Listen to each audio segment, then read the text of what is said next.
Live. What's up, guys? I was waiting for it, waiting for the kick in on my YOLOBOX Pro. Welcome back, Justin R. Harris. Business solutions solved every single day based off of the teachings of Peter F. Drucker.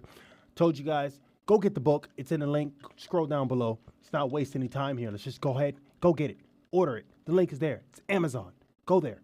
Same day shipping. Maybe next day for some of those. If you're Prime, I don't know. Does anyone still do? I don't even know. And why is that even an option? Like, just charge me the difference. Don't even call it Prime. I don't know. That kind of whatever. So we're going to jump right in it. Today's read is honestly, it's not applicable. It's actually the opposite. Today's employee is slightly different, and it talks about pension fund shareholders in that scenario.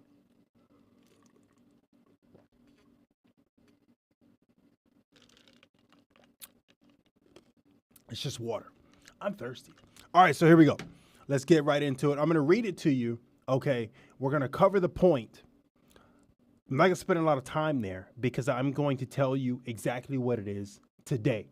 Okay, and that's really the point because it needs to be applicable to what you're doing. So let's just dig right in. It says, now, remember, the book was copywritten in 2004. Man, has a lot changed. 2022.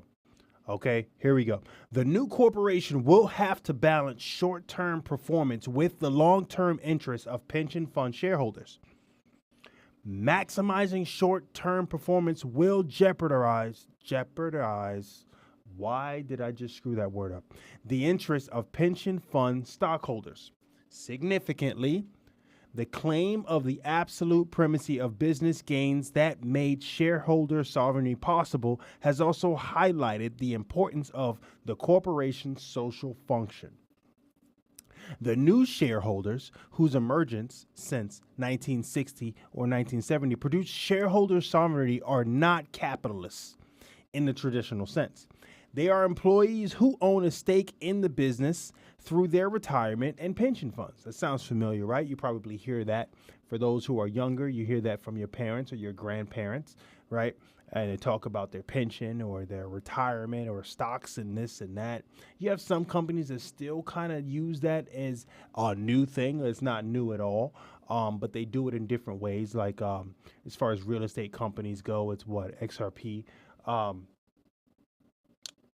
Is it XRP? No, that's freaking, what is it? Exit Realty? It's one of those guys out there. I don't know because I'm not interested. You have it in some other companies. You have it Walmart, stuff like that. So it just kind of, all right. So they are employees who own a stake in the businesses through their retirement and pension funds. By 2000, pension funds and mutual funds in the U.S. had come to own the majority of the share capital of America's large companies. This has given shareholders the power to demand short-term results, short-term rewards, if you will.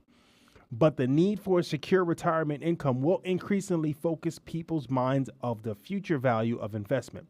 Corporations, therefore, will have to pay attention both to their short-term business results and to their long-term performance as providers of retirement benefits. The two are not irreconcilable, however, they are different. They will have to be balanced. Action point. Manage your company so that it produces both short-term results and has strong results over the long term to satisfy the interests of pension fund shareholders. Why that doesn't apply. Our millennial entrepreneurs, if you will, are not interested. If you have them on board for 5 years, excellent.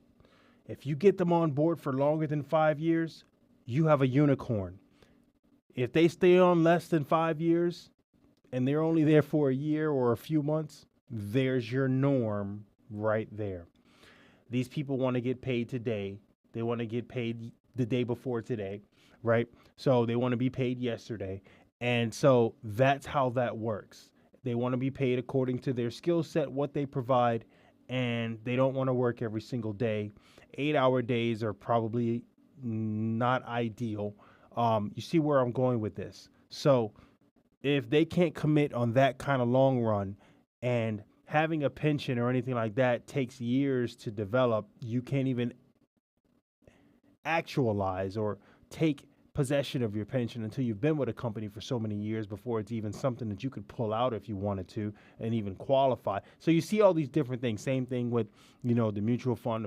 So they don't care about that. They care about now. They'll be paid accordingly for now.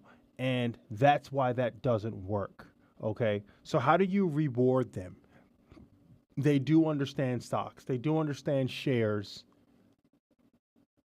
I found that educating them on ETFs and dividends on something that you can help them transition into that they can own and grow with, that education is what they seek. And it doesn't tie them into only being with you as a company. There you go. Maybe a part of your accounting is that they are paid and then a percentage of their pay goes towards the purchase of a dividend stock, right? That maybe pays out bi-weekly or monthly or something, or quarterly, if you will.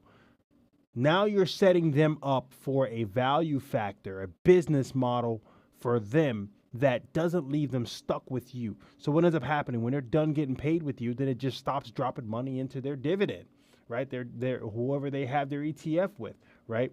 And then so with that set up, when they go and they take on work somewhere else, they can just ask the department there to set them up to do that. So that it just starts kicking out a percentage of their pay to them and then a percentage over there, right? Either way, it's the same kick out of pay. Or maybe there's a software, something, anyone that's any geniuses out there that can write some software that helps set their money up to split up and do that as they get paid from their bank account or what have you, right? Some sort of bookkeeping system that automatically kicks that money over to some sort of dividend, right? Those are the kind of values they're looking for. I just had to drop that knowledge on you guys. Thanks for tuning in. Like, subscribe, check in tomorrow because we're doing this